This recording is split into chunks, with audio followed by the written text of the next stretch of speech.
Welcome back to KCTV English News. I'm Angel Kim.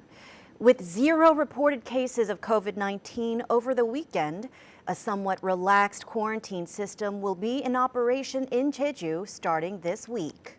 Jeju Island has decided to reopen senior citizen centers, social welfare facilities, and indoor public sports facilities with restrictions starting from the 19th. However, in the case of indoor sports facilities, only training teams and professional athletes will be allowed entry, and restrictions will still be applied to hobbyists. The number of partygoers allowed at parties held in guest houses will be raised from 3 people to 10, and any guest house that violates the capacity limit will be subject to a crackdown. Restrictions barring meals at religious facilities as well as bans on direct sales promotion centers will remain in effect. Flu vaccinations have begun on the 13th for all residents, and the Jeju Health Center will also be providing vaccinations from the 20th. The Jeju Health Center will provide free flu vaccinations for residents aged 13 and older from the 20th, which is a priority cutoff date for vulnerable peoples. In order to follow social distancing, the 5-day rotation system, which is based on the last digit of the birth year, will be applied on the weekdays from the 20th until November 2nd. ID cards are required to receive vaccinations.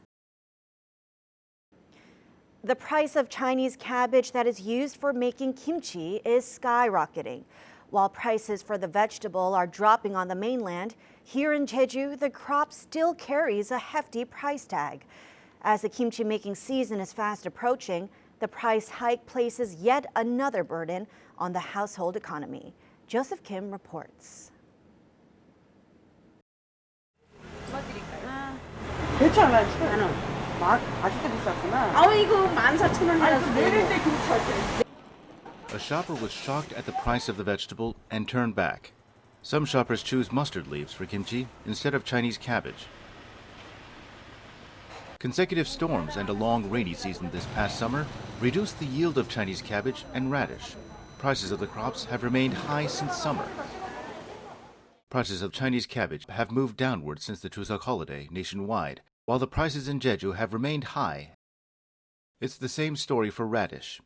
A root of radish is 4,661.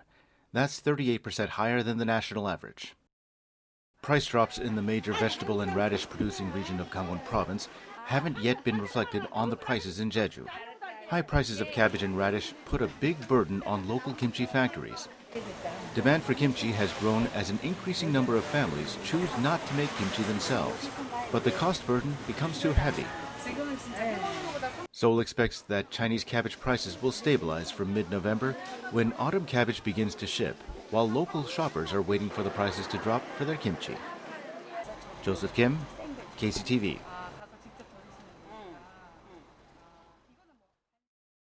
Thank you for joining us today at KCTV English News. Please follow us on YouTube at KCTV E-News Jeju and on KCTV's VOD service. Have a great evening.